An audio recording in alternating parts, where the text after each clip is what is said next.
Additional secretary امریکہ کے ذریعے بھی نہیں آیا. اور جو ڈاکٹر لو ہیں ان کو انہوں نے 16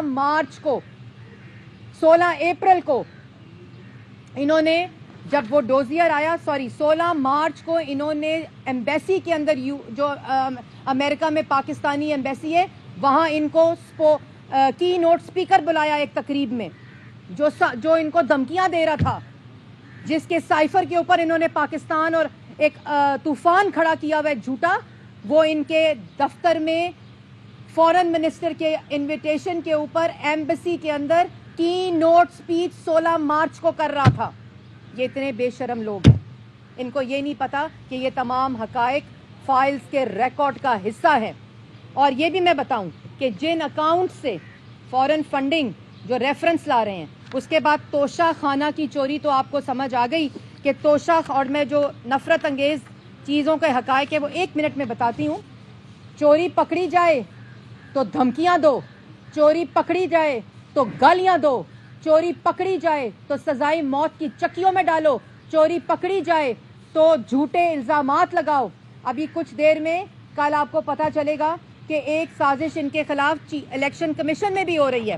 ایک سازش توشہ خانہ کے اندر جو 14 کروڑ کی مالیت کی چیزیں 3 کروڑ کے اندر انہوں نے ریٹین کی, لیکن اس سے بڑا گناہ کیا کیا.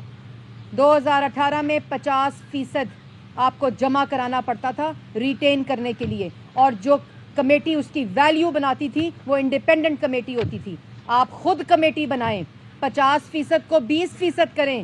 یہ توشہ خانہ کی چیزیں 14 کروڑ کی 3 کروڑ میں جمع کرائیں اور اس کے بعد اس کو دوبارہ 50% پہ کر دیں. پاکستان کی عوام کو پاگل سمجھا ہوا ہے, اور آپ کو بطور وزیر اعظم یہ تحفے ملے تھے اور آپ نے اس کے اوپر اپنی دکان لگا لی, اور اس کے بعد گالی دیتے ہو. اس کے بعد کہتے ہو عدالتیں کیوں کھلی. عدالتیں اس لیے کھلی تھی کہ تم نے آئین شکنی کی تھی.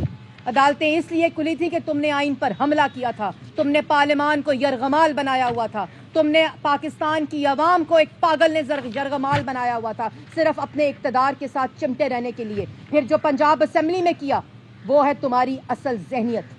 خواتین نے پولیس والوں پہ حملہ کیا, ڈپٹی اسپیکر کے اوپر ان کے ممبران نے حملہ کیا. پورے دنیا میں اوورسیز کی باتیں کرتے ہیں پاکستانیوں کی, ان کے سر شرم سے جھک گئے.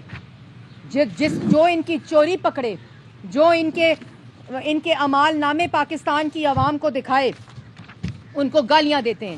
اس کے بعد میں آپ کو ایک اور بات بتانا چاہتی ہوں. اس ملک میں اگر سازش ہوئی تو سازش پاکستان کے ساتھ عمران خان نے کی فورن فنڈنگ منگا کر, اور اس میں 4 سال کے اندر, اور میں کیوں کہہ رہی ہوں فورن فنڈنگ منگائی, کشمیر فروشی کی فورن فنڈنگ منگا کر جو ملک کے ساتھ اگر سازش ہوئی ہے تو جو مہنگائی ہے وہ 4% سے 12% پہ گئی. جو ترقی کی شرح ہے وہ 6.1% سے 4% پہ اس وقت ہے, لیکن وہ منفی ان کی نالائکی اور ان کی سازش کی وجہ سے ہوئی. جو اس وقت کل قرضہ ہے وہ 25,000 سے 43,000 روپے گیا, اور اس وقت 2 لاکھ لوگ غربت کی لکیر سے نیچے گئے. یہ اس لیے سازش کی باتیں کرتے ہیں, کوئی ان سے یہ سوال نہ پوچھے. 60 لاکھ لوگ بے روزگار ہوئے, اس کا جواب کون دے گا. توشہ خانہ سے ڈاکہ ڈالا گیا, اس کا جواب کون دے گا. فورن فنڈنگ سے اربوں روپے کی منی لانڈرنگ ہوئی, اس کا جواب کون دے گا. اس لیے یہ آج کنٹینر پر چڑھے ہوئے ہیں. آج اپنے وعدوں کا جواب دو جو پاکستان کی عوام سے کیے تھے. اور اس کے بعد جو یہ بیانیہ بنا رہے ہیں نا, اس بیانیے کی حقیقت ہمارے پاس آ چکی ہے. اور وہ کیا ہے, صرف ایک دن جو یہ ٹرینڈ چلاتے ہیں نا امپورٹڈ حکومت کے, جس کے اندر 24 وزراء, 24 مشیر اور 24 جو ایس اے پی ایم تھے ان کے امپورٹڈ تھے. ان کی لسٹ ہم نے شائع کی ہے کہ کون کون امپورٹڈ تھا, جو کورٹس کے چکر لگا رہا ہے کہ ہمیں اپنے گھر واپس جانے دو, جو کورٹوں سے اجازت لے رہا ہے کہ ہمیں واچ لسٹ سے نکالو. وہ امپورٹڈ مشیر اور وزیر جو کورٹوں سے اجازت دے رہے ہیں کہ ہمیں اپنے واپس وطن جانے دو, کیونکہ یہاں ہم ڈاکہ ڈالنے آئے تھے, یہاں ہم تہمتیں لگانے آئے تھے, یہاں ہم ملک کے خلاف سازشیں کرنے آئے تھے. اس بیانیے کی اصلیت میں آپ کو بتاتی ہوں, اور یہ اصلیت میں کل